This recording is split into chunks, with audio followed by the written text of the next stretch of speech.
Ito mga karaki, naggisa ako ng kunting baboy, karne ng baboy.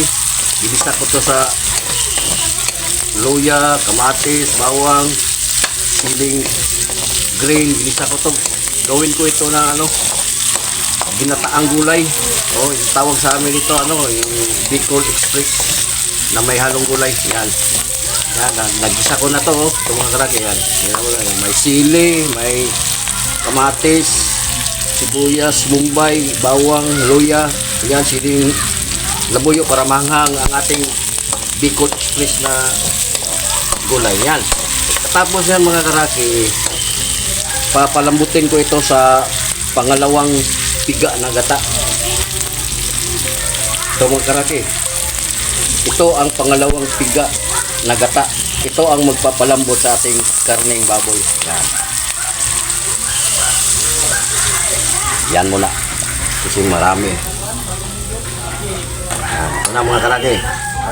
Tapos takpan muna natin yan para palambutin natin ang karne. Ito na mga karaki. Tingnan natin kung malambot na ba. Okay na ba para mailagay na natin yung gulay.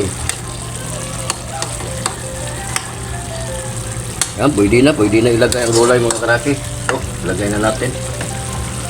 Ito ang gulay.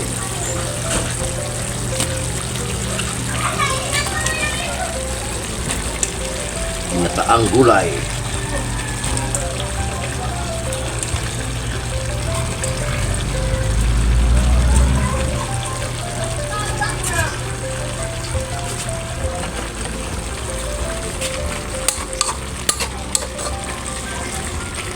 Ganyan lang muna. Tapos lagyan natin ng asin. Asin. Saka yung ito, black pepper. Yan. Tapos takpan muna natin para palambutin ang gulay. Ito na mga karaki. Tingnan natin. Okay na, malambot na ang gulay. Ilagay na natin ang pure na gata. Ito ang pure na gata. Ayan, sarap nito. Lagyan na natin.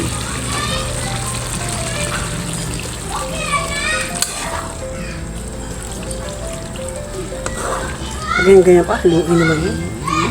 Yan, ubos. Yan.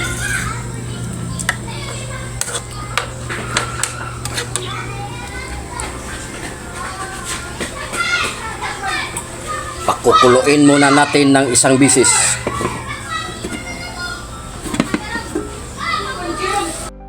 Ito na mga karaki. Luto na ang ating ginataang gulay. Wow, yan. Oh, wow.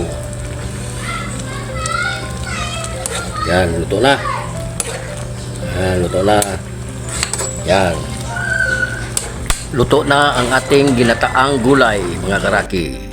Ito na ang ating ginataang gulay.